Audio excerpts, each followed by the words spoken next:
செடியிலே தேனெடுக்க வேணுமே.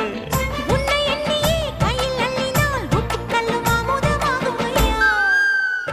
ஏய் என் மனசுல அடி ஒன்ன நினைச்சதுனால இன்று வரையில் வேற பண்ண நினைக்க மானே.